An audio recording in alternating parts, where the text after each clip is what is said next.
We are in Jerusalem and we are here to stay. In the daylight, we saw walls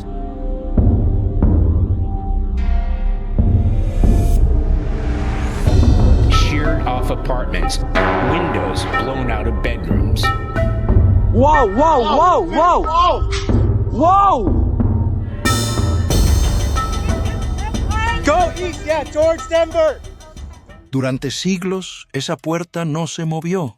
Imperios enteros surgieron y desaparecieron frente a ella. Guerras, invasiones, generaciones completas pasaron. Y la puerta oriental de Jerusalén permaneció intacta, sellada, en silencio absoluto. Hasta ahora. Porque algo está cambiando. No es visible a simple vista para todos, pero quienes están cerca lo perciben. Polvo que cae sin razón, vibraciones leves en una estructura que no debería moverse, una sensación inquietante. Como si la presión no viniera desde afuera, sino desde el otro lado. Y eso es lo que lo hace diferente.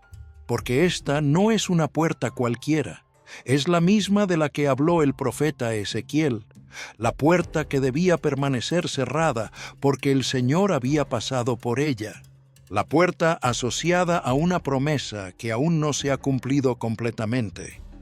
Y ahora, en este momento exacto de la historia, algo empieza a alterar ese silencio de siglos, no como un evento aislado, sino como una señal. ¿Qué está anunciando el silencio roto de una puerta que debía permanecer cerrada? Y eso cambia la pregunta por completo. No se trata solo de lo que está pasando en Jerusalén, sino de si estamos entrando en el momento en que aquello que fue anunciado comienza a manifestarse. Si este mensaje está tocando tu corazón, dale like y suscríbete. Y comenta, Dios ten piedad, si sientes que es momento de buscarlo de verdad. Pero para entender el peso de este momento, primero debes comprender por qué esta puerta es algo más que piedra y mortero. Es un detonador profético. En 1969, el arqueólogo James Fleming estaba documentando la puerta oriental cuando el suelo bajo sus pies se hundió repentinamente. La tierra empapada de lluvia cedió y él cayó casi 3 metros en la oscuridad. Al mirar hacia arriba desde el barro, su linterna reveló algo que no debería haber estado allí. Otra puerta, más antigua, oculta directamente debajo de la que estaba sellada arriba, 2 puertas apiladas una sobre la otra. Una ya cumplida cuando Cristo entró a Jerusalén, la otra todavía esperando su momento. Pero lo que Fleming descubrió a continuación lo cambió todo. Las piedras de la puerta inferior databan del tiempo de Jesús, la era exacta en que la profecía describe a un rey entrando en un burro. Lo que significa que la puerta visible hoy, la que muestra estos movimientos extraños, no es la original. Es la estructura superior, alineada con la que se cree conectada a la segunda venida. Y hace apenas unos días, algo comenzó a ocurrirle. Algo que las autoridades, según se informa, están tratando de mantener en silencio. Al mismo tiempo, han salido a la luz imágenes de misiles cruzando el horizonte de la ciudad vieja de Jerusalén. En un solo encuadre, algunos de los lugares más sagrados de la tierra aparecen juntos. La cúpula dorada de la roca, el muro occidental debajo de ella y la iglesia del Santo Sepulcro a poca distancia. Estos lugares, fundamentales para 3 grandes religiones, se encuentran dentro de los mismos muros antiguos. Mientras las sirenas resonaban por la ciudad, se reportaron explosiones cercanas, llevando el conflicto peligrosamente cerca del corazón de Jerusalén. Las redes eléctricas de todo el mundo están experimentando fallas idénticas al mismo momento de cada día, a las 3 de la tarde hora de Jerusalén, durante exactamente 7 segundos. Y luego todo vuelve a la normalidad. Los ingenieros no pueden explicarlo. Los sistemas no están conectados. Diferentes continentes, diferentes infraestructuras, y sin embargo todos fallan en perfecta sincronización, como si algo estuviera probando su capacidad de apagar la tecnología humana. El patrón comenzó hace 40 días. Cada día el apagón se extiende ligeramente. 7 segundos se convirtieron en 8, luego en 9. Si esta progresión continúa, llegará exactamente a 1 hora, haciendo eco de lo que está escrito en el Apocalipsis, que en una sola hora todo puede ser llevado a la ruina y la fortaleza de las naciones puede colapsar. Desde ese momento, los testigos dicen que los fenómenos se han intensificado. Las grietas están apareciendo de la noche a la mañana, no de forma aleatoria, sino formando patrones. Algunos afirman que parecen letras hebreas, otros ven escritura árabe. Dependiendo de quién esté mirando, las piedras parecen hablar diferentes idiomas. La doctora Rebecca Harrison, sismóloga de la Universidad de Tel Aviv, fue convocada para investigar. Sus instrumentos detectaron algo que no tiene ningún sentido científico. Las vibraciones no son tectónicas. La frecuencia es incorrecta. Es rítmica, como un pulso centrado directamente detrás de las piedras selladas. Ella lo midió, 72 latidos por minuto, exactamente la frecuencia cardíaca en reposo de un ser humano. La propia Tierra tiene un pulso en este lugar y se está haciendo más fuerte. Hace 3 meses era apenas detectable. El mes pasado podía sentirse a través del suelo. Esta semana, las cadenas que cuelgan cerca del muro han comenzado a moverse visiblemente en respuesta. Pero ese no es el descubrimiento más perturbador. El radar de penetración de suelo ha revelado espacios huecos detrás del sello, cámaras que no deberían existir, vacíos que forman una figura. Y cuando se mapean desde arriba, se asemejan a lo que los textos antiguos describen como la huella de Dios. La excavación está prohibida. El riesgo es demasiado grande. Así que el misterio permanece enterrado, pero las señales están surgiendo de todos modos. El último martes, justo antes del amanecer, un grupo de peregrinos cristianos de Corea del Sur estaba reunido en oración cerca de la puerta oriental cuando ocurrió algo que no se había visto en más de 500 años. La humedad comenzó a filtrarse a través del sello antiguo, no de la lluvia. Jerusalén había estado seca durante semanas. El líquido venía desde el interior de las propias piedras. Cuando fue analizado, el resultado fue inquietante. La salinidad coincidía con la de las lágrimas humanas, y el momento no fue aleatorio. Apareció en el Tisha B'Av, el mismo día en que ambos templos judíos fueron destruidos, el día en que los judíos fueron expulsados de España, el día en que comenzó la Primera Guerra Mundial, preparando el escenario para el Holocausto. La fecha más llorada de la historia hebrea. Pero esta vez no fue destrucción, fue algo más, algo tratando de abrirse paso. El rabino Shmuel Rabinovich recordó después una advertencia transmitida por su padre décadas atrás. Cuando las piedras lloren en la puerta oriental, comienza a contar 40 días. Lo que sigue sacudirá a las naciones. 40 días desde ese momento llevan directamente al Yom Kippur, el día de la expiación. Cuando en los tiempos antiguos el sumo sacerdote enviaba el chivo expiatorio a través de esta misma puerta, cargando los pecados del pueblo hacia el desierto. Para quienes conocen las Escrituras, momentos como este no carecen de significado. En el Evangelio de Lucas está escrito: si ellos se callan, las piedras clamarán. Lo que alguna vez se pronunció como advertencia, ahora se siente incómodamente literal, como si la creación misma estuviera comenzando a responder. A lo largo de la Biblia, las lágrimas, las señales y los días señalados nunca fueron aleatorios. Marcaron transiciones, momentos en que el cielo y la tierra comenzaron a moverse juntos. Y ahora, con el tiempo alineándose al Yom Kippur, la pregunta se vuelve más pesada. ¿Es este otro llamado al arrepentimiento o el comienzo de algo final? En toda Jerusalén, las señales ya no están aisladas, se están acelerando. Al mismo tiempo, una declaración del primer ministro israelí Benjamin Netanyahu ha atraído la atención mundial. Declaró que Israel hoy se encuentra más fuerte que en muchos periodos de su historia, enfatizando décadas de supervivencia a través del conflicto, la presión y la incertidumbre sostenidas por la resiliencia y las alianzas. Pero fue una parte de su mensaje la que se extendió rápidamente y generó debate.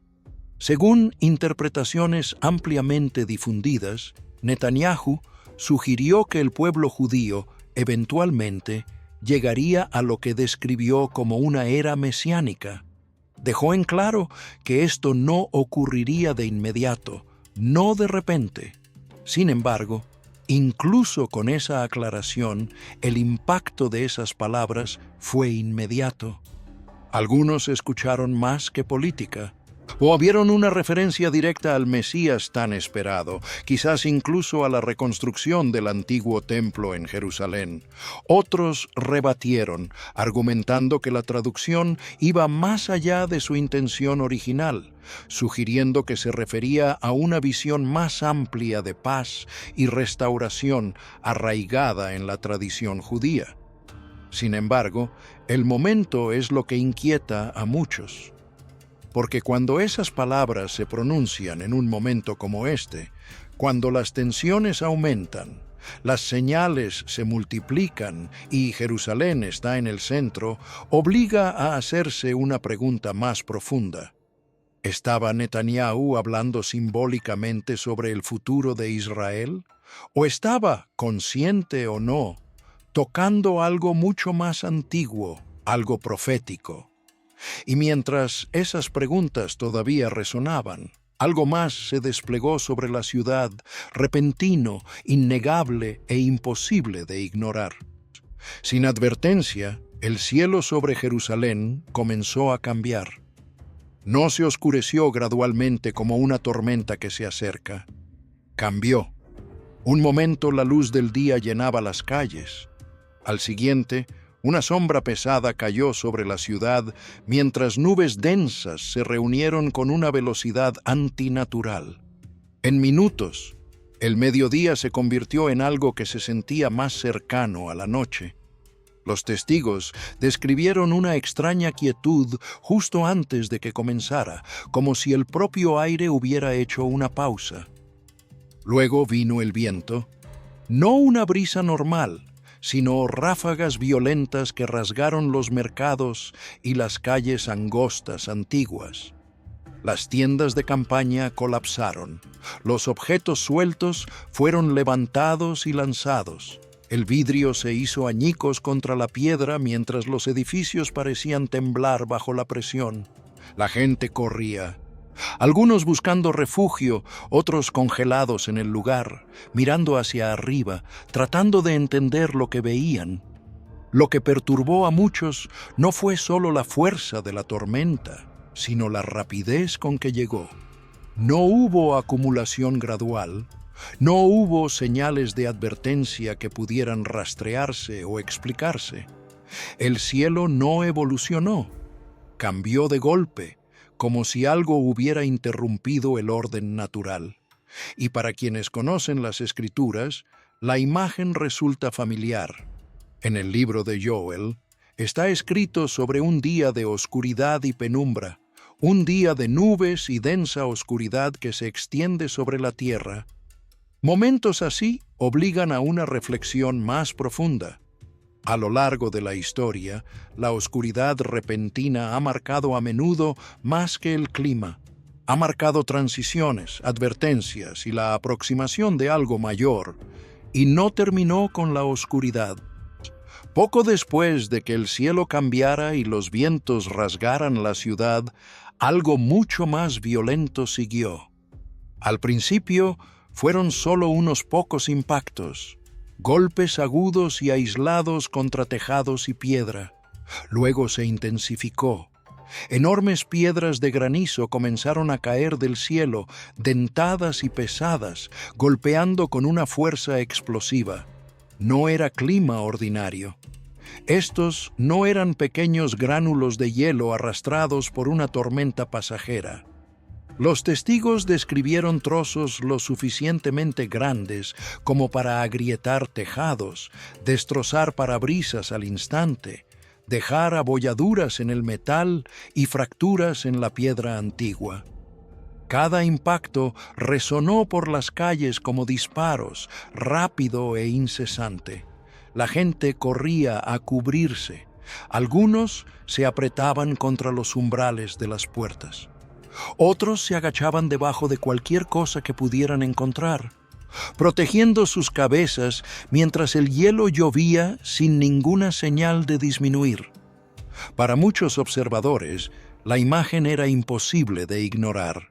En el libro del Apocalipsis está escrito que grandes granizos caerían sobre los hombres, pesados y destructivos, llegando como parte de un momento de juicio sin precedentes. Durante siglos, estos pasajes se leyeron como distantes, simbólicos o futuros, pero parados bajo un cielo que libera hielo con semejante fuerza, esas palabras empiezan a sentirse mucho menos abstractas.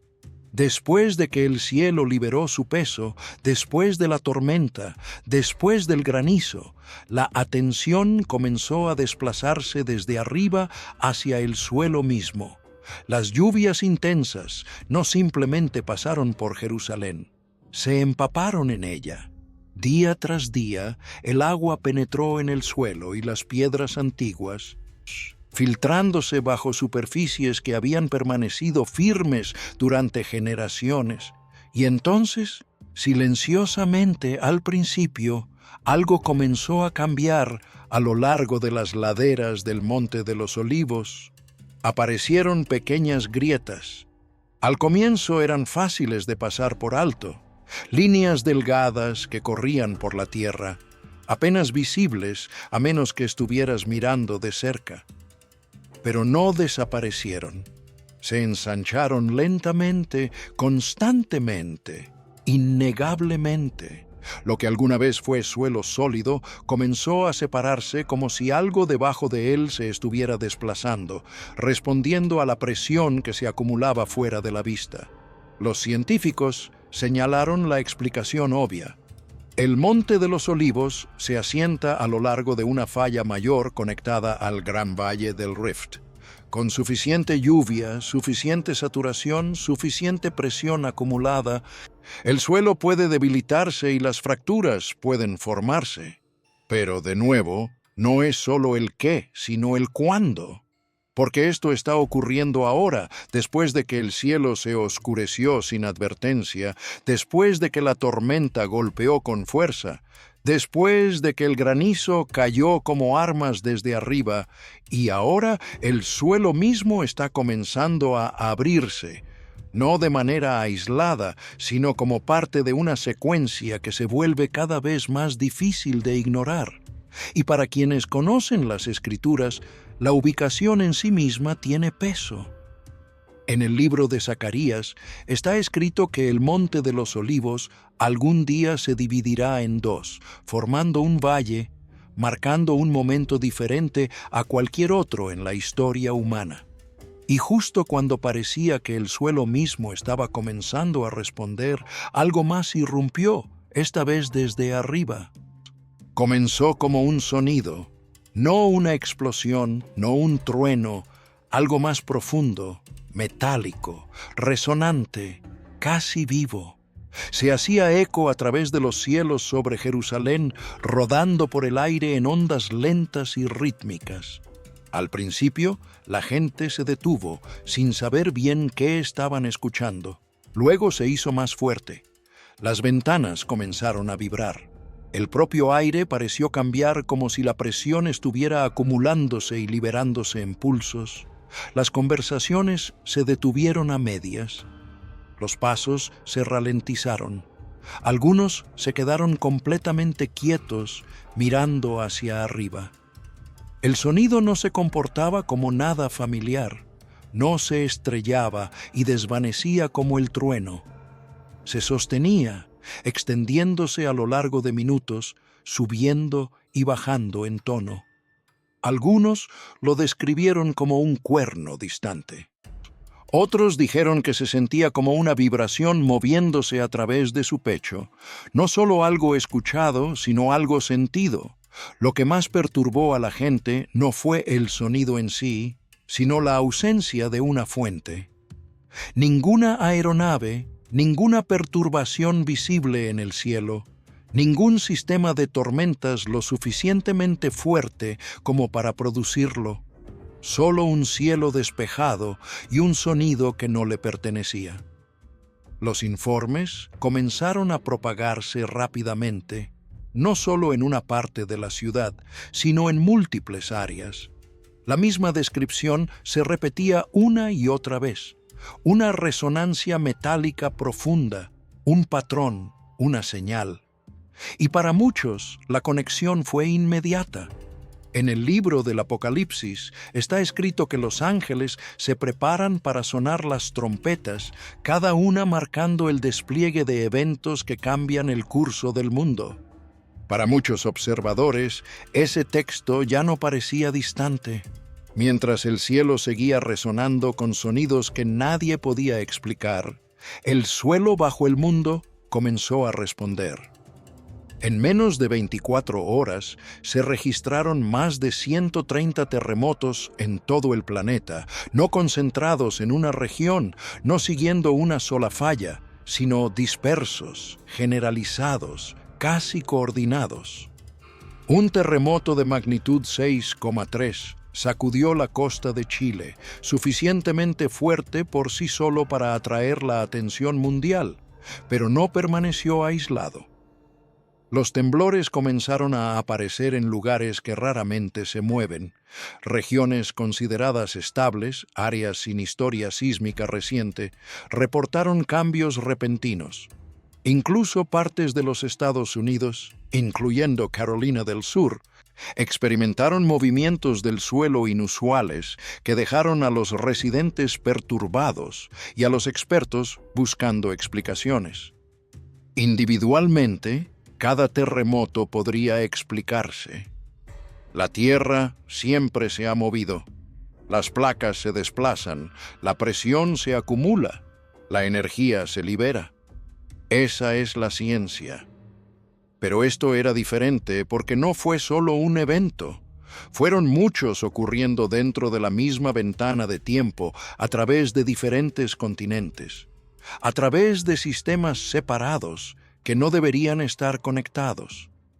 El patrón no se sentía local, se sentía global, como si la propia Tierra estuviera respondiendo no en fracturas aisladas, sino en una especie de movimiento colectivo. En el Evangelio de Lucas está escrito que habrá grandes terremotos en varios lugares, no como desastres aislados, sino como señales, marcadores de un despliegue mayor. Y justo cuando la tierra parecía responder y el cielo continuaba cambiando, algo aún más perturbador comenzó a surgir, no afuera, sino dentro de las mentes de personas en todo el mundo. Los reportes comenzaron silenciosamente, luego se multiplicaron. Más de 1,200 personas de diferentes países, diferentes culturas, diferentes creencias comenzaron a describir el mismo sueño. No similar, el mismo. En él, una figura vestida de blanco se para ante la puerta oriental en Jerusalén. Las piedras, alguna vez selladas e inamovibles, comienzan a ablandarse, a derretirse como si nunca hubieran estado destinadas a resistir. Y luego una voz habla. No una oración, no un mensaje lleno de detalles, solo una palabra. Abre. Lo que hace esto más difícil de explicar es quién lo está escuchando. Muchos de los que reportan el sueño no hablan hebreo, nunca lo han estudiado, no tienen ninguna conexión con él. Sin embargo, cuando los investigadores les pidieron que describieran el sonido fonéticamente, la palabra se alinea con el hebreo antiguo, la misma pronunciación, el mismo significado. Los científicos comenzaron a mirar más de cerca. Se realizaron escaneos cerebrales en varios individuos que experimentaron estos sueños. Los resultados no coincidieron con los patrones normales del sueño. En cambio, se asemejaron a la actividad neuronal observada en experiencias cercanas a la muerte, estados en que la conciencia supuestamente opera de manera diferente, más allá del sueño ordinario. El sueño no es caótico, es consistente. El mismo escenario, la misma figura, la misma palabra repetida en continentes, en idiomas, entre personas que nunca se han conocido, y para quienes conocen las Escrituras, la idea no es del todo desconocida. En el libro de Job está escrito que Dios habla en sueños, en visiones de la noche, cuando el sueño profundo cae sobre las personas para abrir sus oídos y sellar la instrucción. Momentos en que la comunicación ocurre más allá del entendimiento despierto. Pero cuando el mismo sueño aparece a cientos, luego a miles, cuando el mensaje no cambia, comienza a sentirse menos como imaginación y más como algo intencional. Y mientras estas señales se multiplican, ya no están confinadas a un solo lugar. Se están extendiendo, vinculando ubicaciones que las Escrituras han mencionado durante miles de años, como si piezas distantes comenzaran a moverse juntas.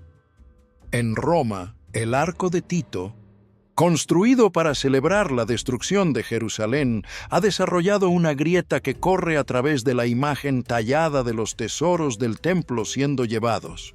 En Babilonia, donde los antiguos imperios se alzaron contra Dios, los testigos reportan sonidos profundos similares a trompetas que resuenan desde las ruinas sin ninguna fuente visible. En Grecia, en el Areópago, donde Pablo habló alguna vez del Dios desconocido, un manantial que había estado seco durante mucho tiempo ha comenzado a fluir de nuevo.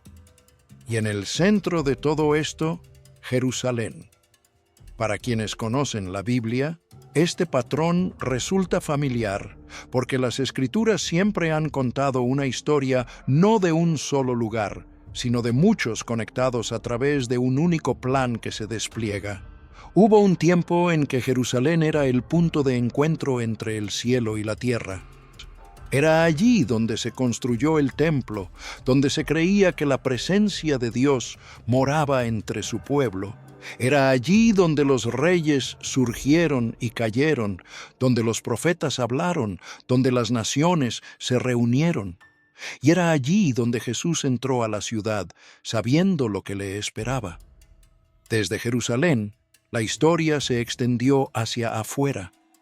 Roma se convirtió más tarde en el poder que destruyó el templo. Babilonia fue el símbolo del exilio. Grecia se convirtió en el lugar donde el mensaje fue llevado al mundo más amplio. Cada ubicación tenía un pedazo de la historia, pero Jerusalén permaneció en el centro. Y ahora, mientras eventos extraños comienzan a aparecer en todos estos lugares al mismo tiempo, plantea una conexión más profunda.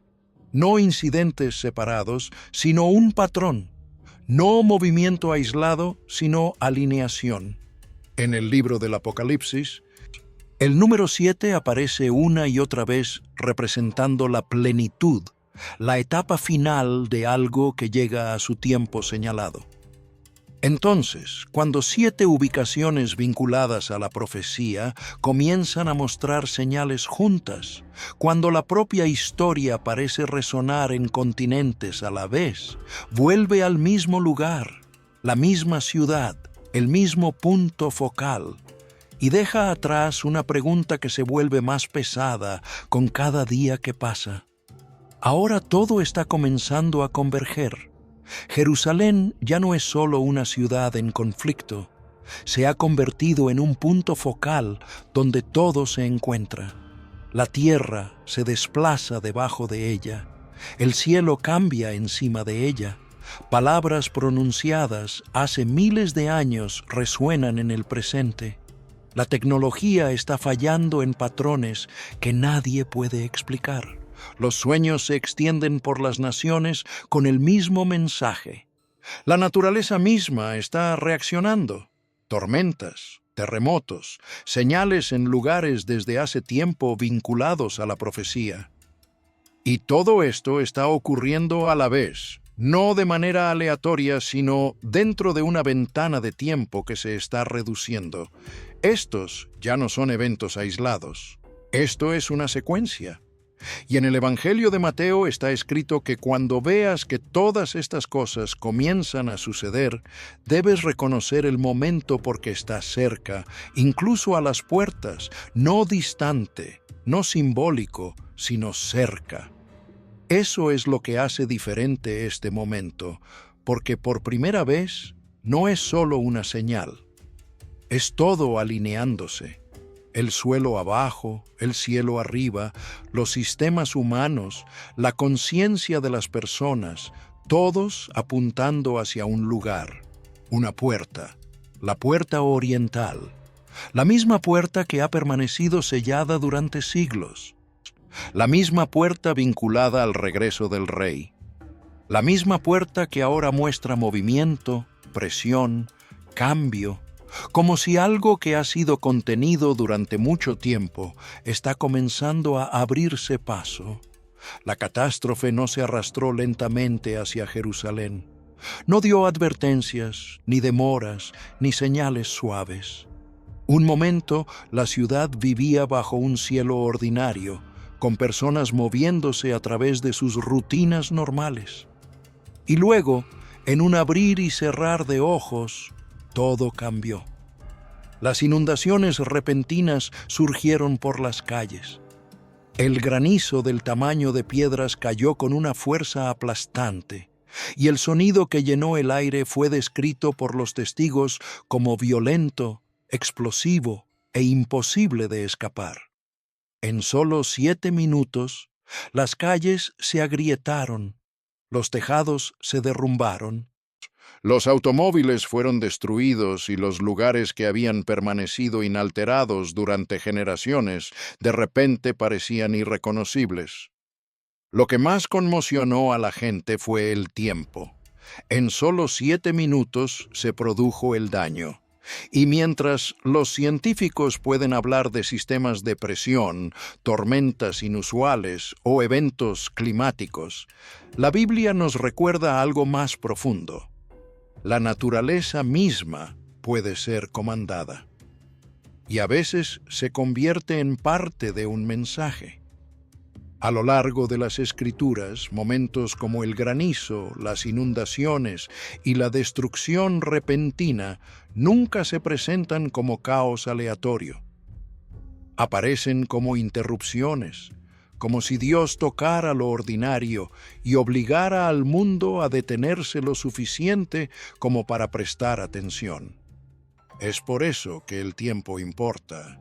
Es por eso que la ubicación importa.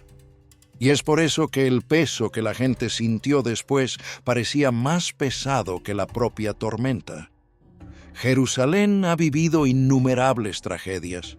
Sin embargo, esta tenía un tono diferente. Se comportó menos como coincidencia y más como una señal. Una y otra vez, la Biblia muestra que Dios no solo habla a través de palabras escritas, también habla a través de eventos, a través de la creación, a través de patrones que se despliegan justo ante nuestros ojos. El Salmo 19 nos dice que los cielos declaran su gloria y los cielos revelan su obra. Y esa declaración no siempre es suave o hermosa. A veces viene como advertencia, especialmente cuando los corazones se han entumecido y las palabras ordinarias ya no se escuchan. Jerusalén siempre ha sido conocida como una ciudad de piedra. Donde quiera que mires, hay capas de ella, muros antiguos, caminos tallados, cimientos enterrados bajo cimientos más nuevos, cada uno guardando historias de guerra, oración, fe y lucha. Durante siglos, la gente creyó que estas piedras eran irrompibles. Los reyes cambiaron. Los ejércitos llegaron y se fueron.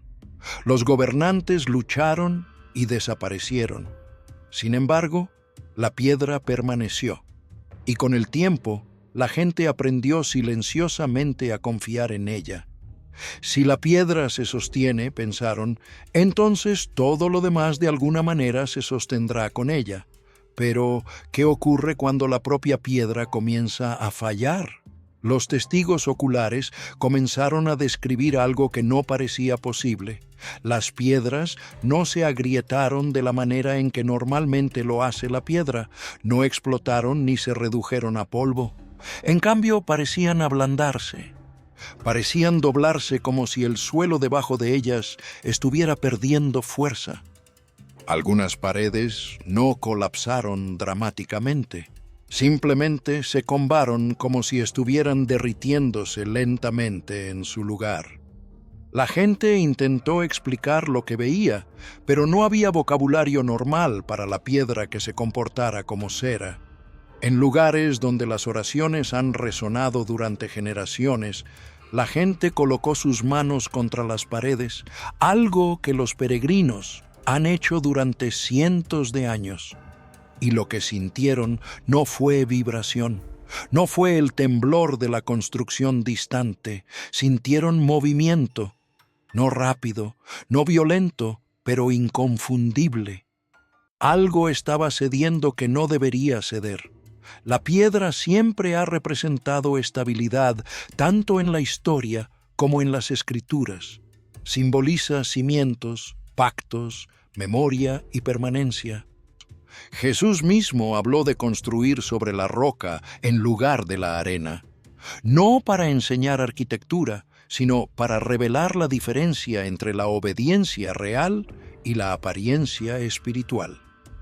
La roca significaba sustancia, la arena significaba ilusión. Pero ahora mismo, la pregunta perturbadora es esta. ¿Y si la roca en la que la gente confiaba nunca fue obediencia, sino solo estructura?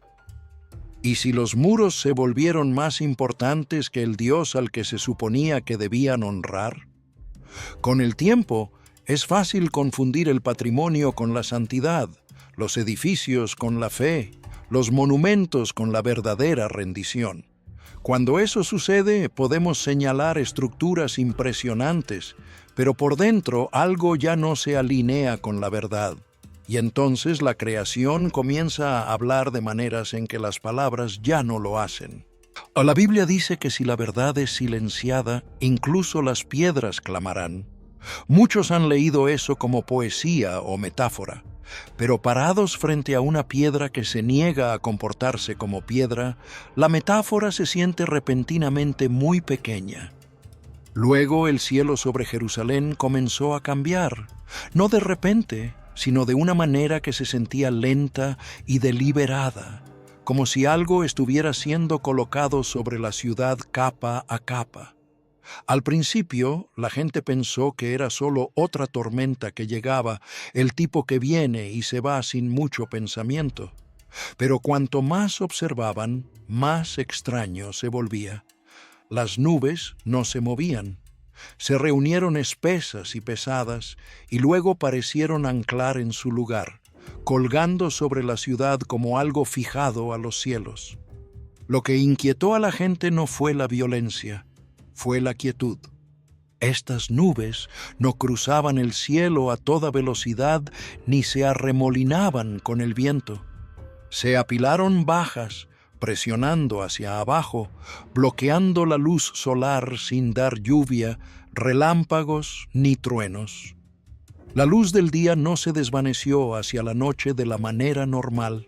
En cambio, se deslizó hacia un gris opaco que hacía que la hora del día se sintiera incorrecta. Las calles que deberían haber estado brillantes parecían el final de la tarde. Los colores se desvanecieron hasta que todo parecía lavado. Los edificios se sentían más cercanos. La propia ciudad parecía más pequeña, como si hubiera sido atraída hacia adentro. La gente comenzó a notar que sus cuerpos reaccionaban antes de que sus mentes lo procesaran completamente. El aire se sentía más espeso, como si cada respiración tuviera peso. Estar afuera se sentía como estar bajo una carga física. Incluso el sonido cambió. Las voces no viajaban tan lejos. Los pasos sonaban más suaves. El ritmo habitual de la ciudad, el tráfico, la conversación, la risa, el movimiento, parecía envuelto en algo que lo silenciaba. No fue dramático, fue silencioso, pesado y profundamente inquietante. Y en las Escrituras, ese tipo de oscuridad nunca se trata como un evento meteorológico aleatorio.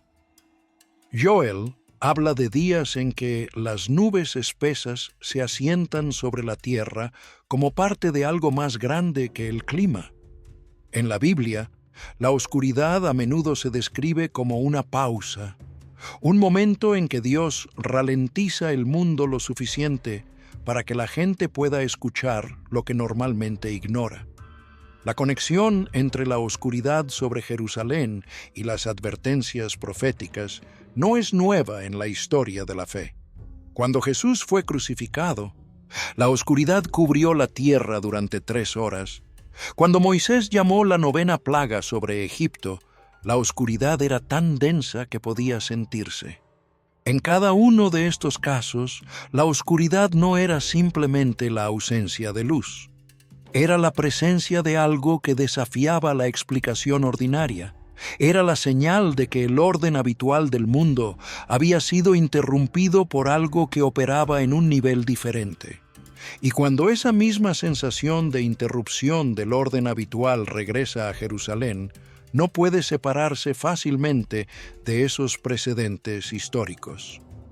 El tercer templo, la casa de Dios en Jerusalén, tiene una importancia significativa tanto en la historia bíblica como en la profecía. Después de que el segundo templo fue destruido en el año 70 después de Cristo, el templo ya no existe en Jerusalén. La gente se ha preguntado cuándo y si será reconstruido. Muchos concluyen que el templo debe ser reconstruido antes de que los sacrificios del fin de los tiempos sean interrumpidos, tal como se profetizó en Daniel 12. Bajo la guía de Esdras, un grupo de judíos regresó a Jerusalén y reanudó los sacrificios a Dios. Estos sacrificios se realizaron incluso antes de que comenzara el trabajo en el segundo templo, lo que demuestra que solo se necesita un altar para que se ofrezcan sacrificios. Un templo no es un requisito. En Ezequiel 40 al 48, leemos sobre la visión de un templo futuro. La visión fue registrada después de la destrucción del primer templo y antes de la construcción del segundo. El segundo templo no fue el cumplimiento de esta visión porque no tenía las características físicas descritas por Ezequiel. Cuando estudias la descripción del templo de Ezequiel, queda claro que se trata de una estructura que será construida después de que Jesús regrese. Estas profecías claramente describen un templo que será construido durante el reino milenial de Cristo en la tierra, no un templo construido por seres humanos en esta era. Cuando Dios decida que las causas subyacentes han sido resueltas y sea el momento de devolver al pueblo judío a su tierra y poner en orden su mundo, se producirán cambios que permitirán comenzar la construcción en paz. Una vez que el templo esté en funcionamiento, toda la humanidad será elevada y atraída hacia él, y los judíos aparecerán de la nada para regresar. Eso, a su vez, servirá como catalizador para la paz mundial. La era mesiánica no es solo un cambio demográfico, es un salto cuántico en la manera en que los seres humanos perciben su mundo. La Biblia menciona que algunos eventos del fin de los tiempos ocurrirán en un templo en Jerusalén. Segunda de Tesalonicenses 2:4, hablando del anticristo, nos dice que se opondrá y se exaltará a sí mismo por encima de todo lo que se llama Dios o es adorado, de modo que se sentará en el templo de Dios, proclamándose a sí mismo como Dios. Antes de que puedan ocurrir los últimos tiempos, debe haber un templo presente para que ocurran estos eventos. La cúpula de la roca islámica está en el sitio donde se supone que debe estar el templo judío. Los musulmanes creen que este es el lugar desde el que Mahoma ascendió al cielo, convirtiéndolo en el tercer santuario musulmán más sagrado. Que los judíos se apoderen de este lugar y construyan un templo sobre él sería impensable en el clima político actual. Dios no solo está revelando señales, sino que también está preparando el escenario para el cumplimiento de profecías antiguas. Y hay 3 señales proféticas en Jerusalén que no pueden ignorarse. Algo se está moviendo en Jerusalén, y cuanto más miramos, más nos damos cuenta de que no son desarrollos ordinarios. Son señales proféticas que se despliegan ante nuestros ojos, cada una acercándonos más a un punto de inflexión divino. La primera señal es la reconstrucción del tercer templo. Durante miles de años, el pueblo judío ha anhelado ver el sagrado templo en Jerusalén reconstruido. El primer templo, construido por Salomón, fue destruido por los babilonios.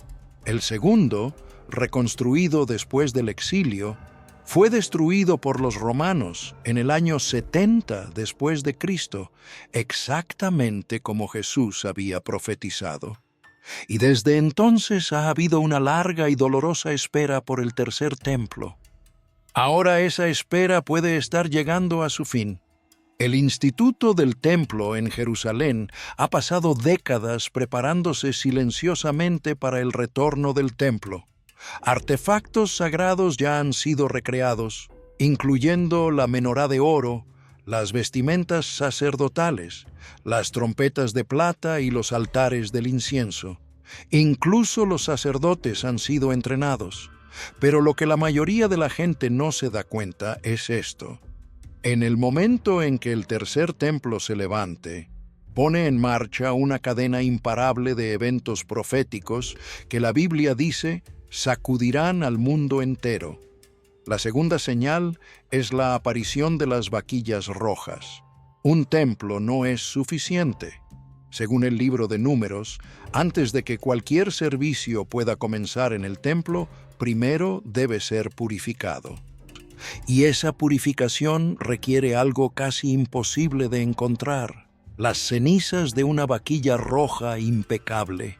Durante 2000 años, ninguna vaquilla roja cumplió los requisitos.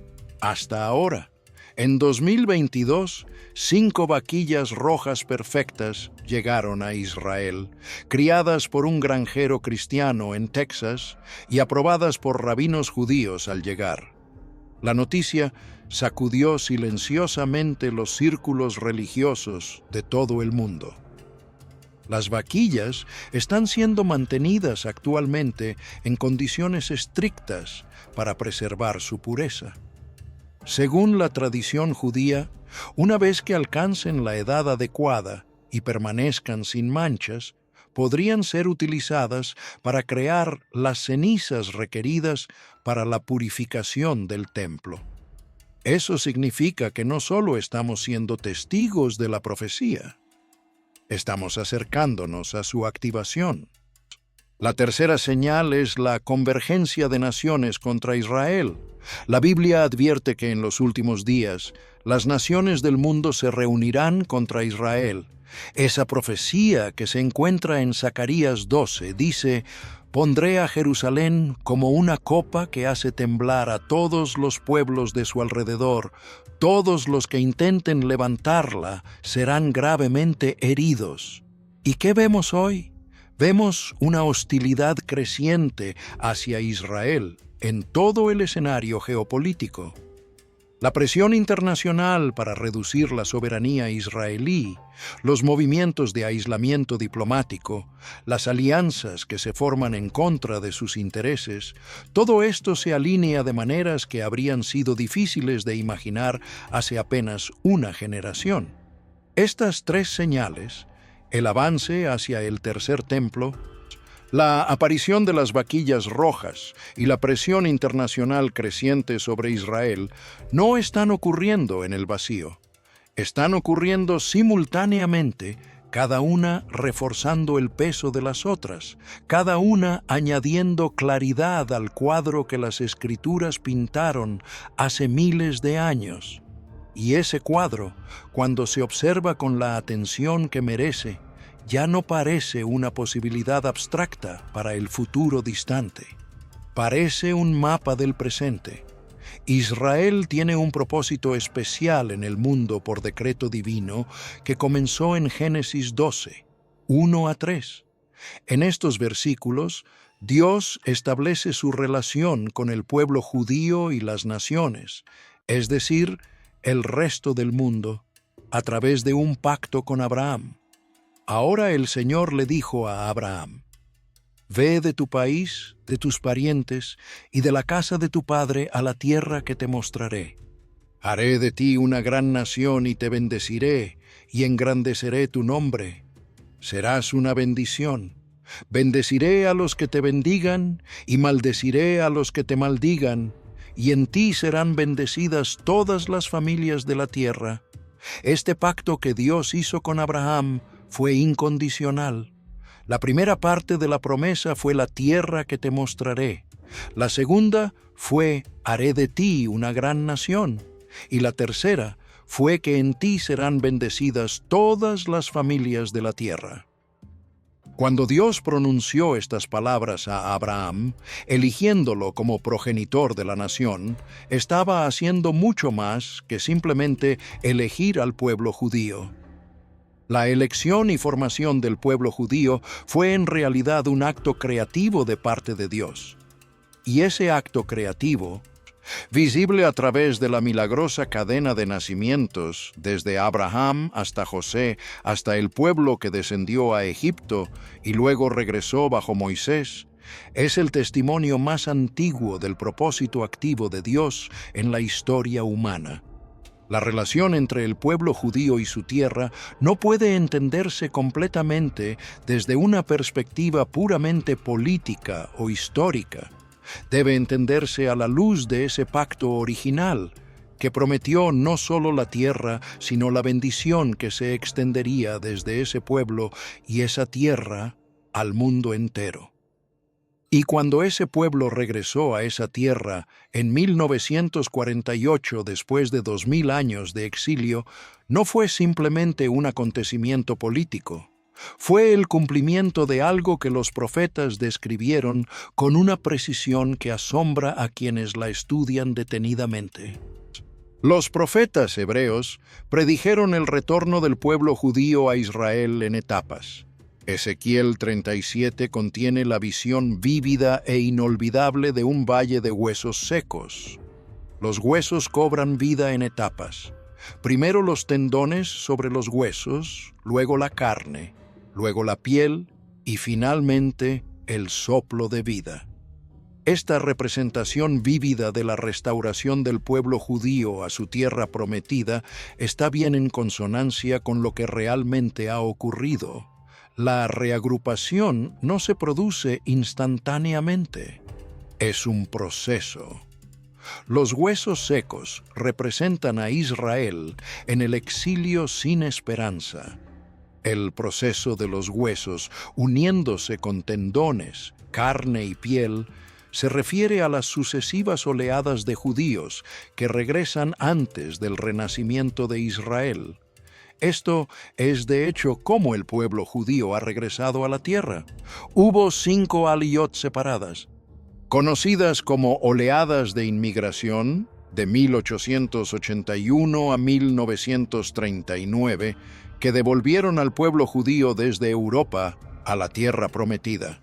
Después del nacimiento de Israel en 1948, un estimado de 1 millón de supervivientes europeos del Holocausto llegaron a Israel, seguidos por la mayoría de los 800.000 judíos expulsados de sus hogares en los países árabes. Más recientemente, 1,5 millones de judíos huyeron de la antigua Unión Soviética e inmigraron a Israel. Estas oleadas de inmigración muestran cómo el pueblo judío ha regresado en etapas. El punto central de todo esto no es simplemente el argumento histórico o arqueológico, es la pregunta que ese argumento plantea inevitablemente.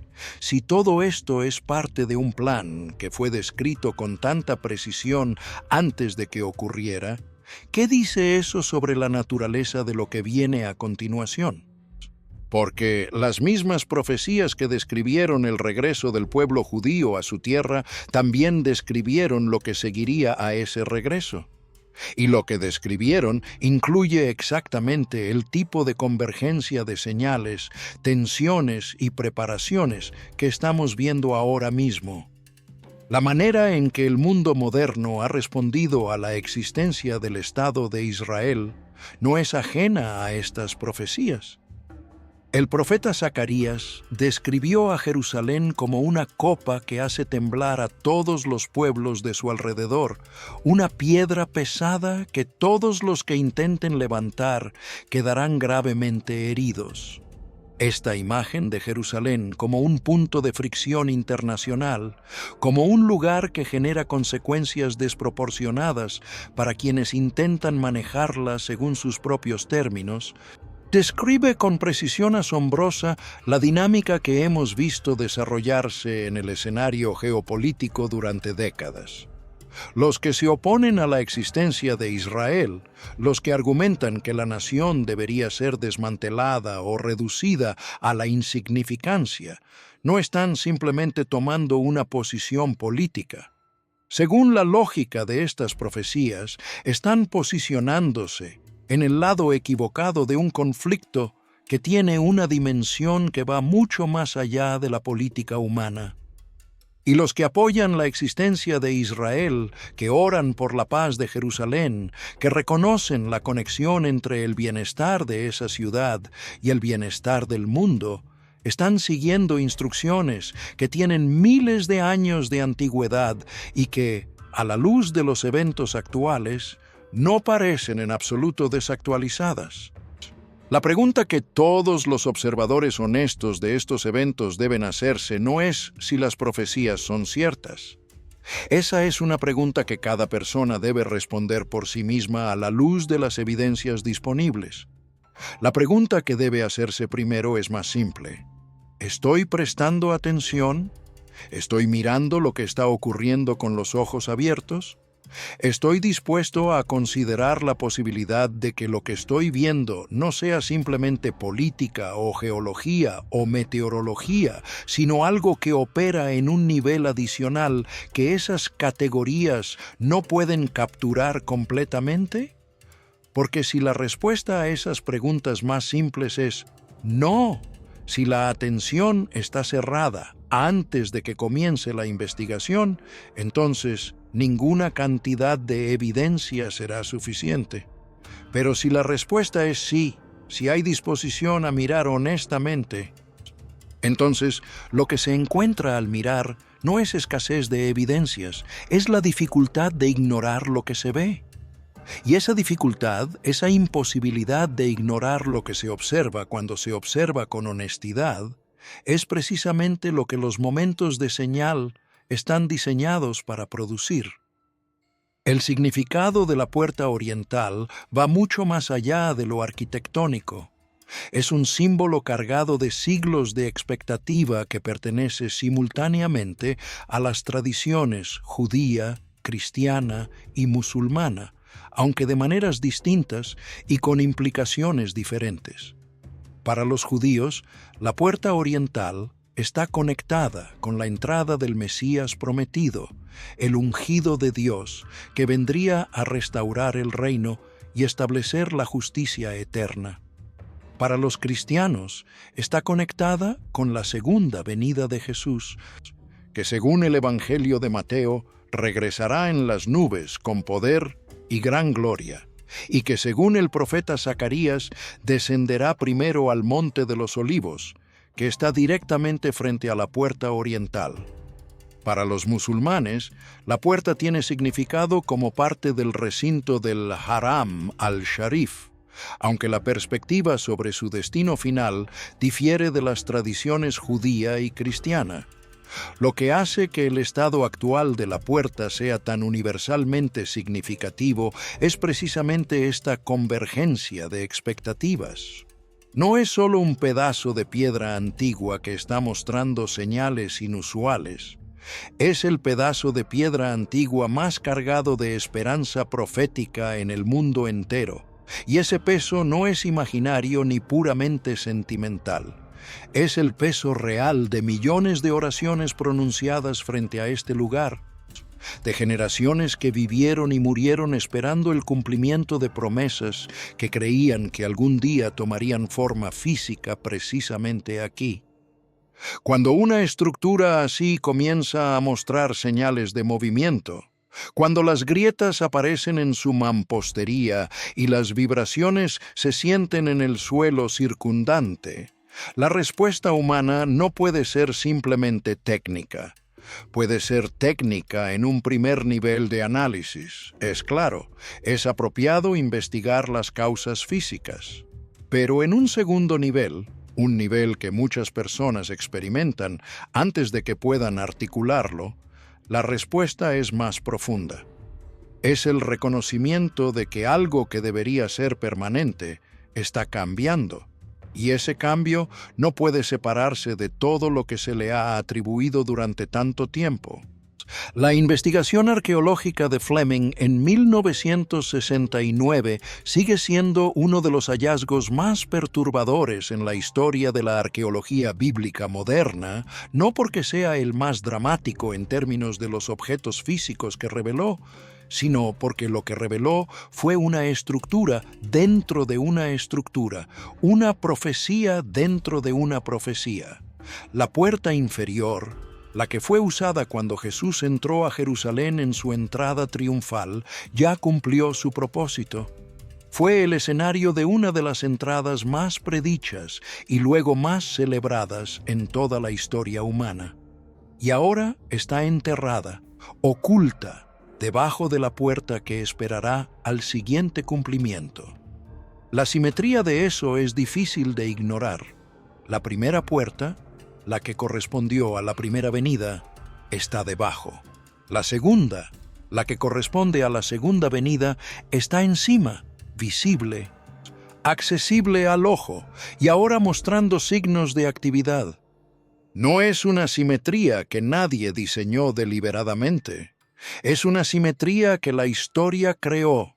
La historia del colapso de la tierra bajo las piedras originales, la construcción de la nueva puerta sobre las ruinas de la antigua, y luego la llegada de un arqueólogo curioso en el momento exacto en que el suelo cedió bajo sus pies para revelar lo que estaba debajo.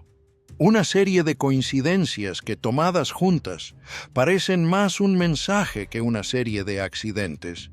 Los fenómenos físicos que se están observando alrededor de la puerta oriental en el período actual, el pulso rítmico detectado por los instrumentos de la sismóloga, las vibraciones visibles en las cadenas cercanas, la humedad que filtra a través de las piedras con la composición química de las lágrimas humanas, los espacios huecos detrás del sello que forman la figura de la huella de Dios según los textos antiguos, cada uno de estos puede abordarse individualmente desde una perspectiva técnica, y esa perspectiva técnica tiene valor.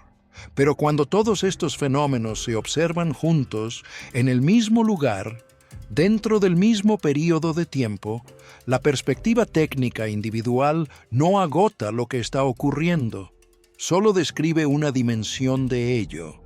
La dimensión que la perspectiva técnica no puede describir completamente es la dimensión del significado.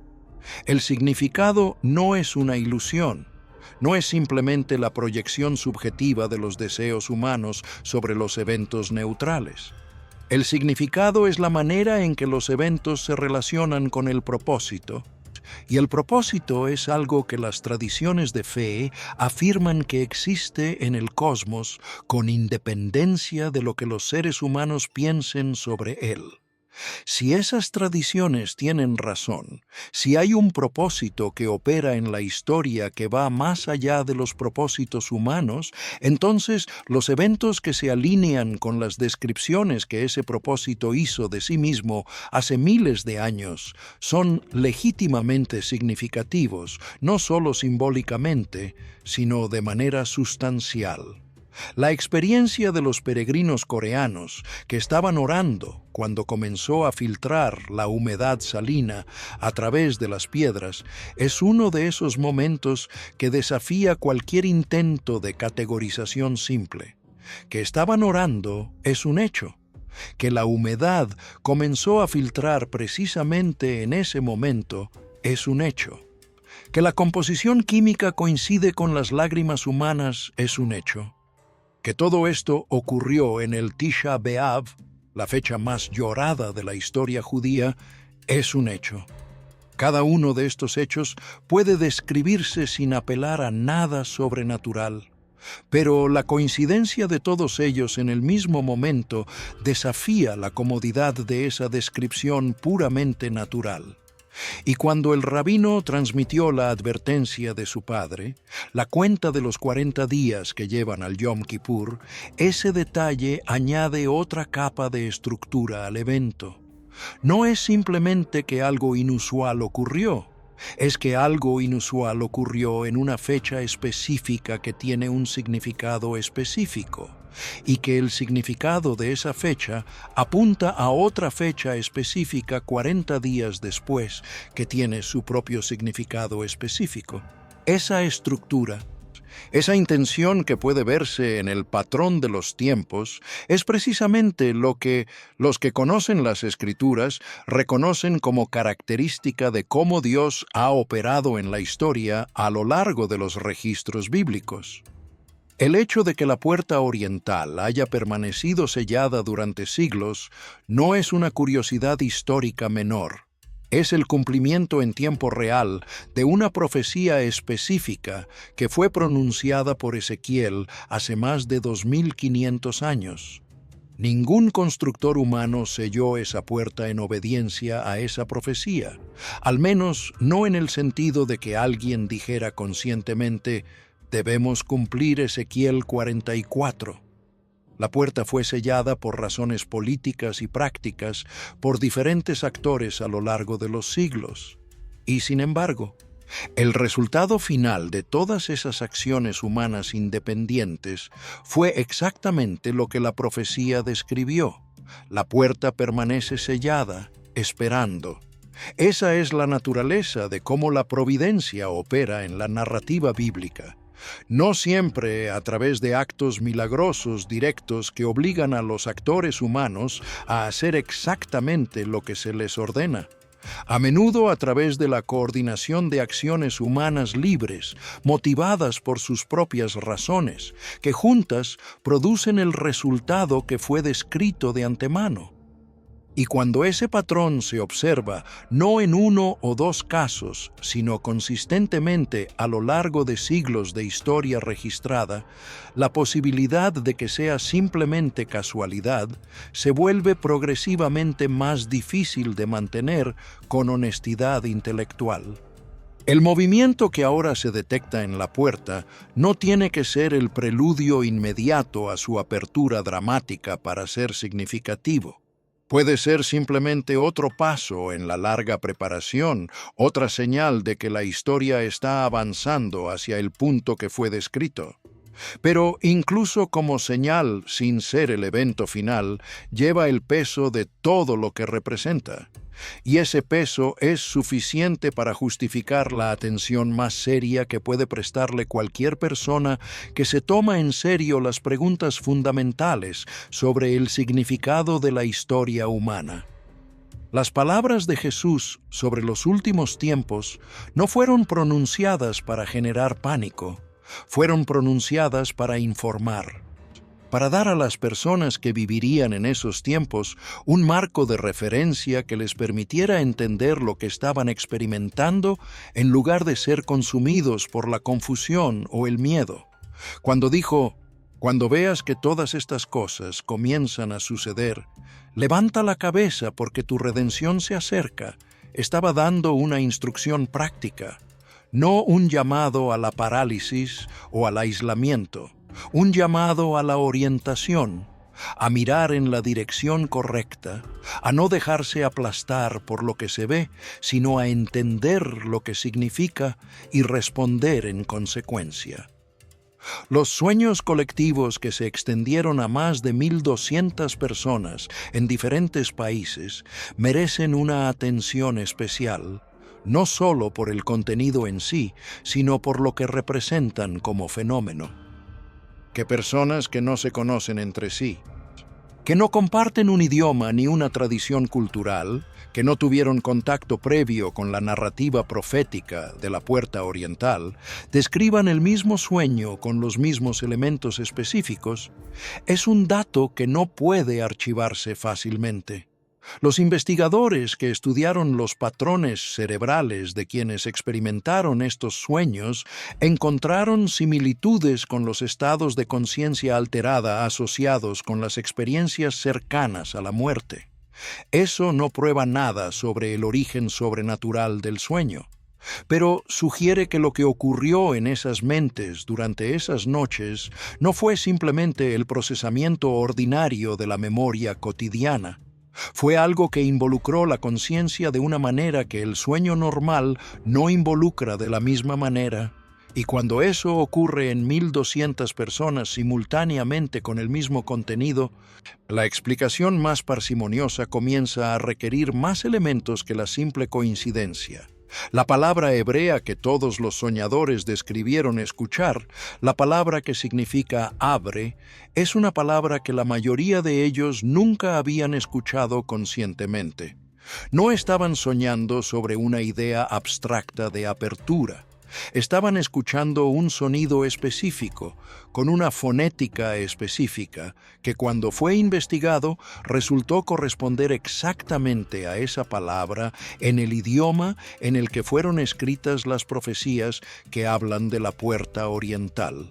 La posibilidad de que miles de personas en todo el mundo produjeran independientemente el mismo sonido fonético que corresponde a esta palabra específica en este idioma específico, sin ningún punto de contacto común, es estadísticamente improbable hasta el punto de la imposibilidad práctica.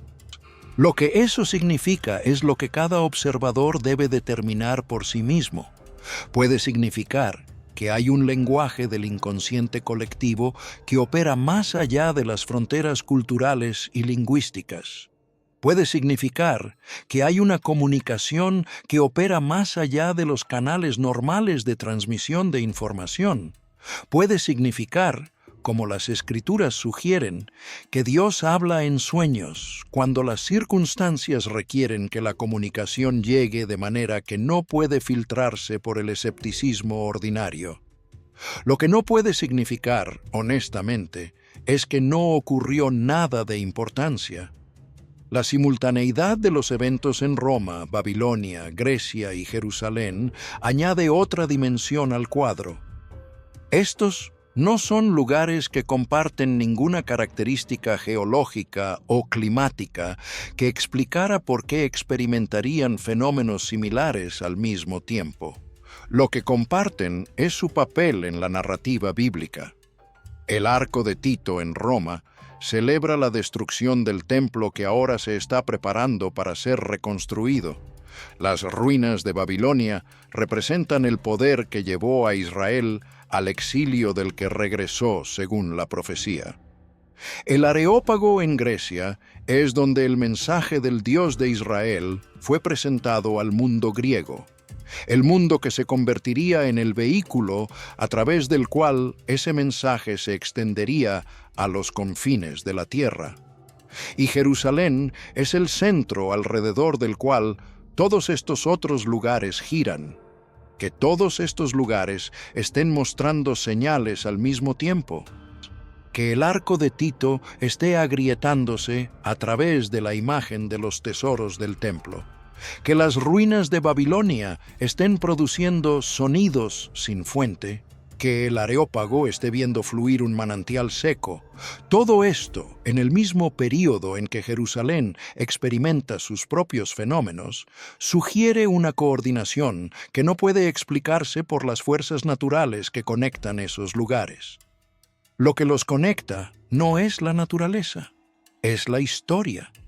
Y la historia, en la narrativa bíblica, es el tablero donde el propósito divino se juega. La pregunta que todo esto plantea no es abstracta, es personal y urgente. Dado todo lo que se está observando, dado el patrón que es reconocible para quien tiene ojos para verlo, dado que el tiempo que las Escrituras describieron como el preludio a los eventos finales parece estar tomando forma de maneras que no pueden descartarse como puramente accidentales, ¿qué le corresponde hacer a cada persona que observa? La respuesta de las Escrituras a esa pregunta es coherente a lo largo de toda la narrativa bíblica. No es correr a los bunkers. No es vender todo y esperar en el tejado. No es paralizarse de miedo o angustia. La respuesta es arrepentirse, volver, reorientarse hacia lo que verdaderamente importa. Vivir con la conciencia de que el tiempo es precioso y de que las cosas que pueden ser sacudidas serán sacudidas, de modo que lo que no puede ser sacudido permanezca. Llevar ese conocimiento no como una carga que aplaste, sino como un marco que clarifique. Un marco que ayude a discernir qué merece la inversión de tiempo y energía y corazón, y qué simplemente no. Los que respondieron así a los momentos de señal en la historia bíblica fueron los que se encontraron del lado correcto de lo que siguió. No porque hubieran ganado algún tipo de seguro cósmico, sino porque habían orientado sus vidas hacia lo que era real y eterno en lugar de hacia lo que era temporal e ilusorio. Y ese tipo de orientación no requiere certeza sobre los detalles del calendario profético. Requiere la disposición honesta de tomar en serio la posibilidad de que lo que está ocurriendo en Jerusalén y en el mundo no sea simplemente el ruido de fondo habitual de la historia humana. La resistencia que muchos experimentan ante la posibilidad de que los eventos actuales en Jerusalén sean proféticos no es irracional. Es el resultado de una larga historia de afirmaciones proféticas que no se cumplieron según las expectativas de quienes las hicieron. El siglo XX solo está lleno de ejemplos de predicadores y maestros que establecieron fechas específicas para eventos proféticos que llegaron y pasaron sin que ocurriera nada. Esa historia hace al observador cauteloso, y la cautela no está mal. Lo que está mal es cuando la cautela se convierte en un filtro que descarta toda evidencia sin examinarla, un escudo que protege contra la posibilidad de ser engañado, pero que también protege contra la posibilidad de ser informado. La diferencia entre una afirmación profética responsable y una irresponsable no es si se refiere a eventos futuros, es si se basa en evidencias que pueden examinarse.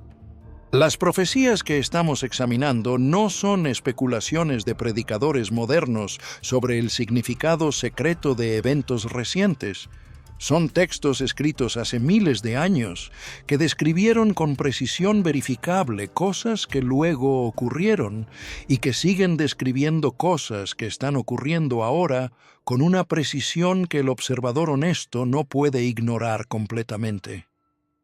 Ezequiel describió la puerta oriental sellada. La puerta oriental está sellada.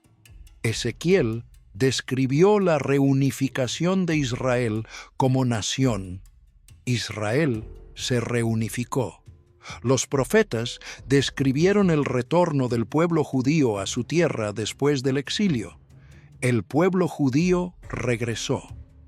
Zacarías describió a Jerusalén como un punto de fricción internacional que heriría a todos los que intentaran manejarla. Jerusalén es un punto de fricción internacional que ha herido a todos los que intentaron manejarla. Estas no son interpretaciones creativas de textos vagos. Son correspondencias específicas y verificables entre las descripciones proféticas y los hechos históricos. La pregunta que esas correspondencias plantean al observador honesto no es si son reales. Son reales. La pregunta es, ¿qué hacer con ellas? Y la respuesta más honesta a esa pregunta es que merecen una atención seria, no la certeza dogmática de que todo ha quedado explicado, ni el desestimo dogmático de que todo puede ser explicado sin recurrir a ninguna dimensión profética. Merecen la atención abierta y honesta que le daríamos a cualquier patrón de evidencias que desafíe nuestras categorías previas. La piedra que se comporta como cera en Jerusalén es una imagen que no puede procesarse de la misma manera que otras noticias. No es la imagen de un edificio que colapsa, que puede registrarse en el cerebro como un desastre más en la larga lista de desastres que el mundo moderno produce.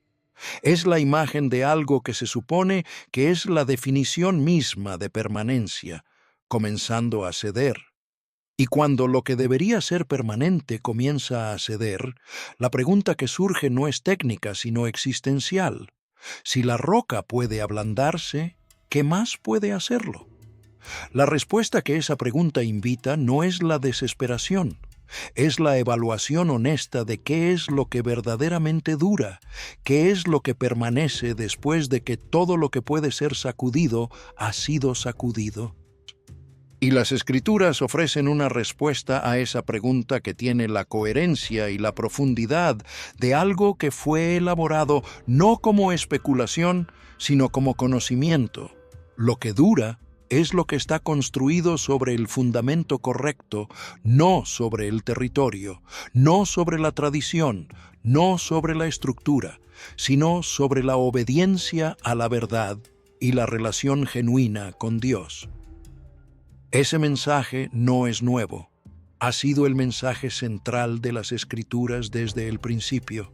Lo que es nuevo es la urgencia con que se plantea en este momento, porque el momento es uno en que los fundamentos están siendo examinados, en que lo que parecía sólido está mostrando sus grietas, en que la pregunta de qué puede mantenerse cuando todo lo que puede caer esté cayendo ya no es teórica sino práctica.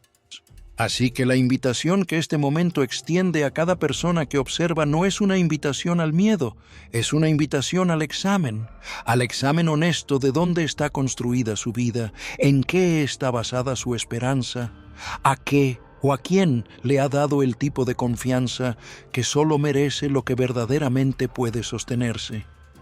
Y ese examen, si se hace con la seriedad que la situación merece, tiene el potencial de producir el tipo de cambio que ningún predicador ni ningún político puede producir desde afuera.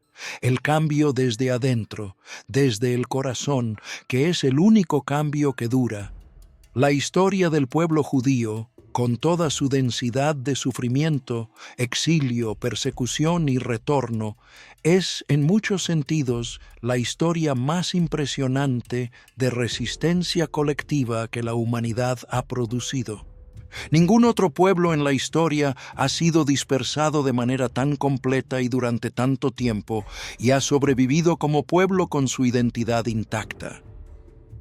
Las fuerzas que actuaron contra esa supervivencia fueron inmensas. Los romanos intentaron asimilarlos por la fuerza, los medievales los expulsaron repetidamente, los nazis intentaron exterminarlos sistemáticamente, y sin embargo el pueblo sobrevivió, regresó a su tierra y restableció su nación.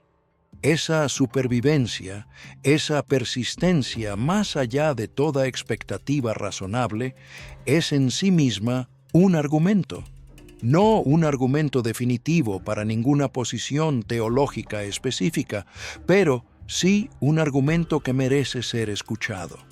Porque cuando algo persiste contra todas las probabilidades, cuando sobrevive a fuerzas que habrían destruido cualquier otra cosa, la pregunta más honesta que puede hacerse no es cómo fue posible técnicamente, sino qué lo sustentó.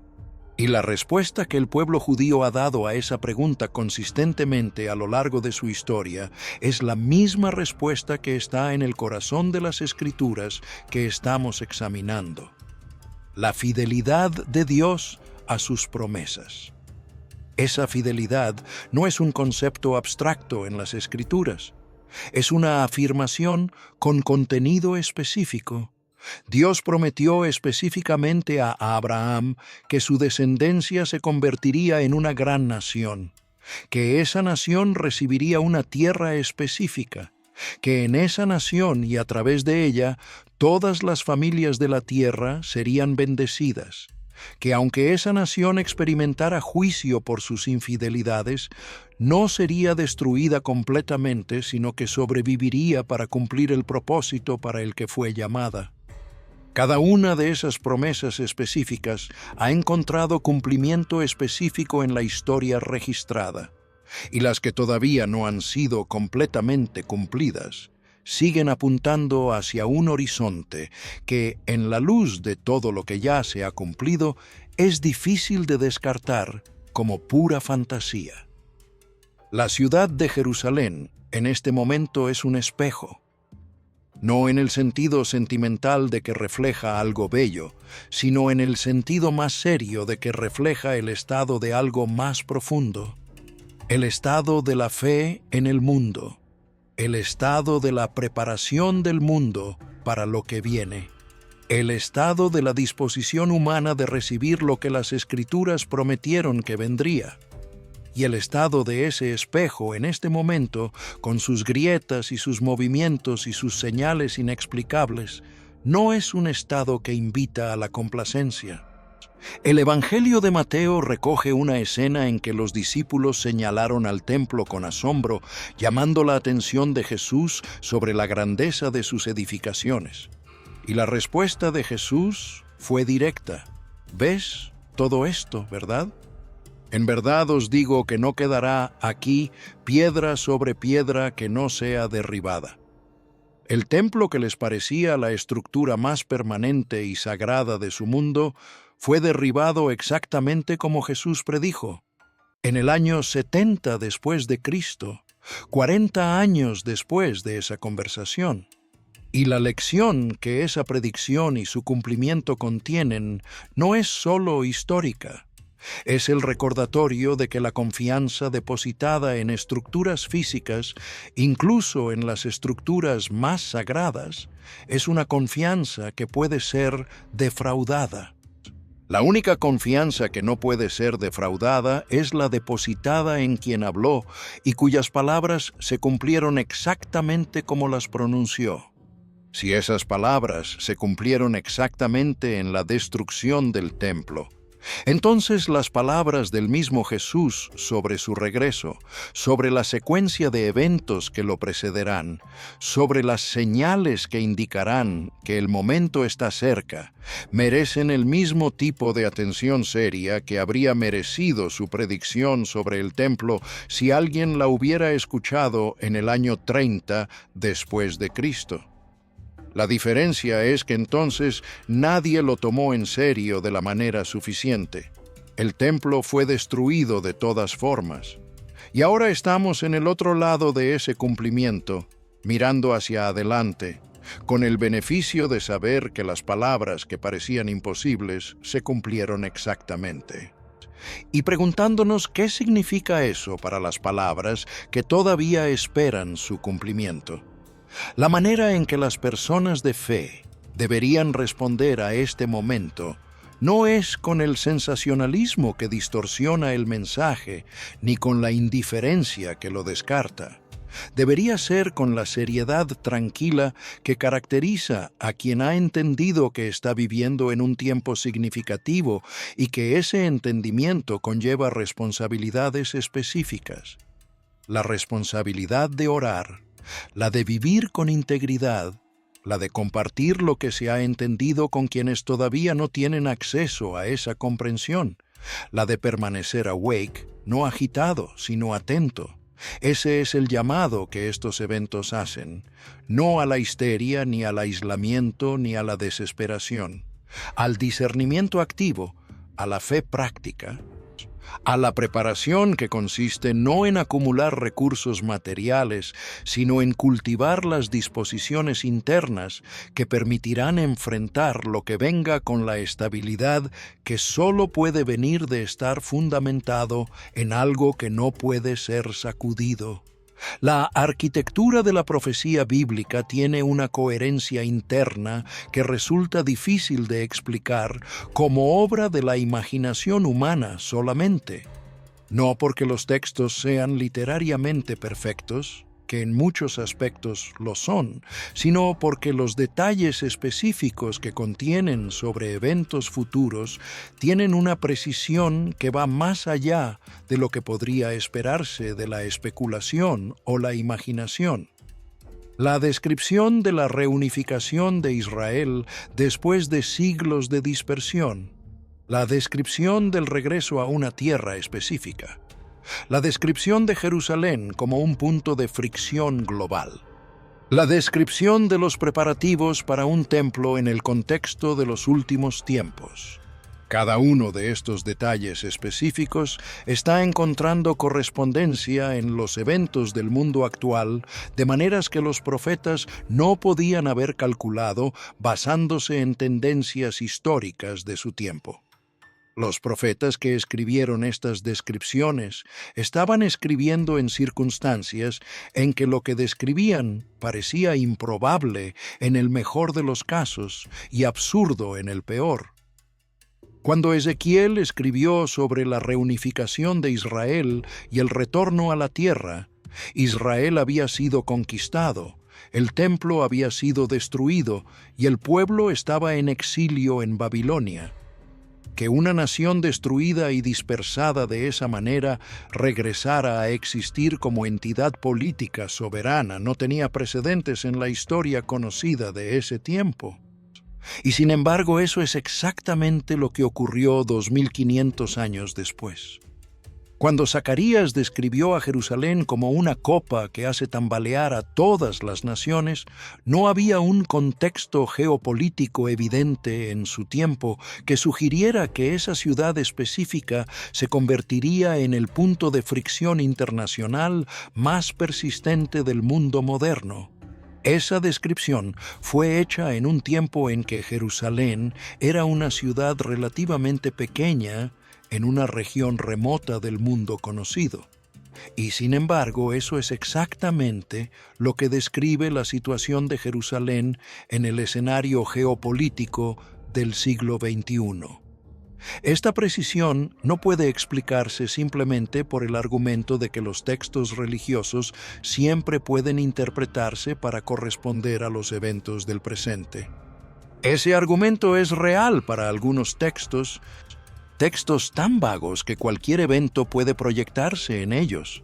Pero los textos bíblicos que estamos discutiendo no son vagos en ese sentido, son específicos, nombran regiones, describen condiciones, establecen secuencias, y la correspondencia entre esas especificidades y los hechos verificables del mundo actual no es el resultado de una interpretación creativa, es el resultado de una lectura honesta. Lo que ese nivel de precisión implica para la credibilidad de las partes todavía no cumplidas de esas mismas profecías es una pregunta que cada persona debe responder por sí misma. Pero la lógica básica es clara. Si las partes ya cumplidas se cumplieron con precisión, la probabilidad de que las partes todavía no cumplidas también se cumplan con precisión no es menor que la probabilidad que habría tenido cualquier parte ya cumplida antes de su cumplimiento. Y esa probabilidad, a la luz del registro existente, es suficientemente alta como para merecer atención seria. La convergencia de las señales en Jerusalén en este momento no es solo sobre Jerusalén.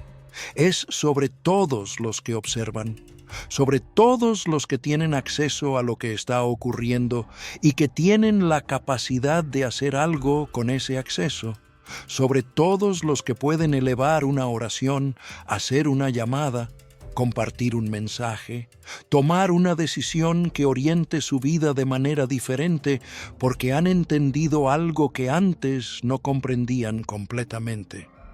Cada persona que responde así multiplica el efecto de las señales. Cada persona que simplemente archiva lo que ha visto y continúa exactamente como antes disminuye el potencial del momento. El momento no pide uniformidad en la respuesta. No hay un conjunto único de acciones específicas que todos deban tomar. El momento pide autenticidad. La respuesta que cada uno pueda dar de manera auténtica, que sea genuinamente suya y no una imitación de lo que otros hacen, que nazca de un entendimiento real y no de la presión social o el miedo, esa respuesta tiene valor.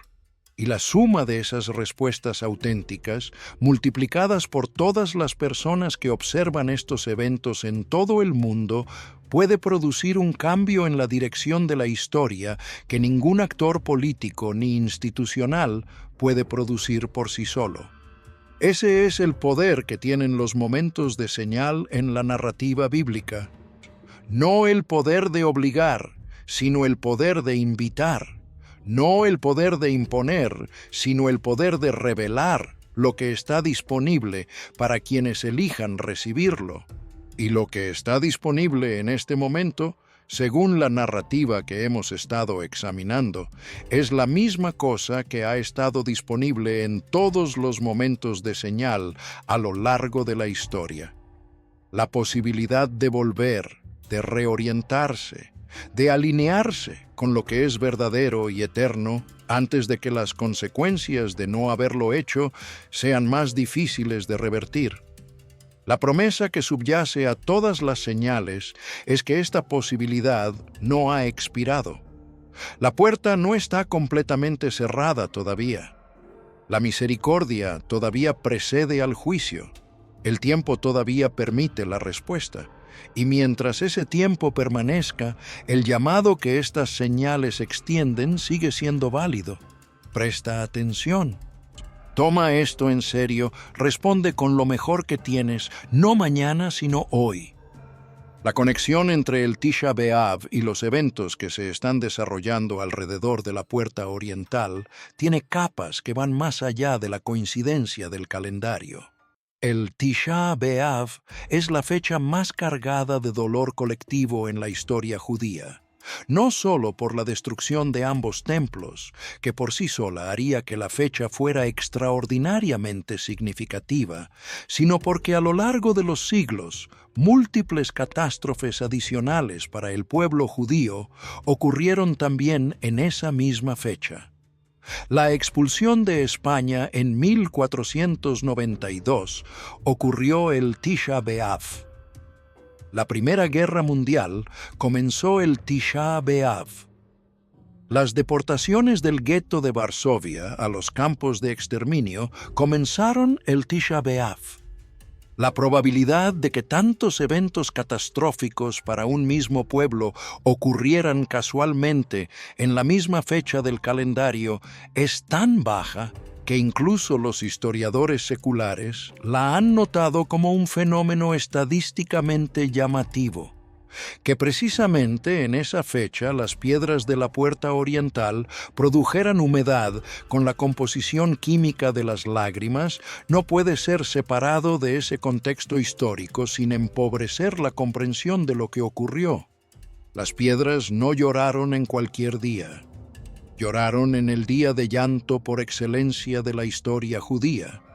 Y lo que eso sugiere, para quien está dispuesto a seguir la lógica hasta donde lleva, es que el fenómeno físico no fue un evento aleatorio que coincidió con la fecha. Fue un evento que ocurrió en esa fecha porque hay una conexión entre el contenido del llanto y el momento en que el llanto ocurrió. Esa conexión, si es real, tiene implicaciones sobre la naturaleza de lo que está ocurriendo. No es simplemente geología o química, es comunicación. Es la manera en que algo que está por encima del proceso ordinario de la naturaleza usa los materiales de la naturaleza para hablar de una manera que pueda ser entendida por quienes conocen el significado del contexto. Y esa manera de operar, usar los eventos naturales como vehículos de comunicación en un contexto que le da significado específico, es precisamente cómo las Escrituras describen que opera la providencia divina. El 40 días hasta el Yom Kippur añade otra capa de estructura al evento. 40 es un número que aparece repetidamente en las Escrituras con el significado de prueba, preparación y transición. 40 días en el diluvio de Noé, 40 años en el desierto para Israel, 40 días de Jesús en el desierto, 40 días de Jonás para Nínive. Cada uno de esos 40 es un período de intensidad, de presión, de la posibilidad de cambio que se cierra al final del período. Y el Yom Kippur, que es la fecha a la que apunta este 40, es precisamente el día en que, según la tradición judía, el libro de la vida se cierra y los juicios se sellan para el año que viene. La combinación de estas capas de significado, el Tisha B'Av como fecha de origen, las lágrimas de las piedras como fenómeno, el 40 como período, el Yom Kippur como destino, forma una estructura coherente que no es la suma aleatoria de elementos independientes. Es una comunicación que usa el lenguaje del calendario sagrado judío para transmitir un mensaje que tiene una dirección y un contenido específicos. Algo está cambiando. El tiempo para la respuesta es limitado. El momento de la rendición de cuentas se acerca.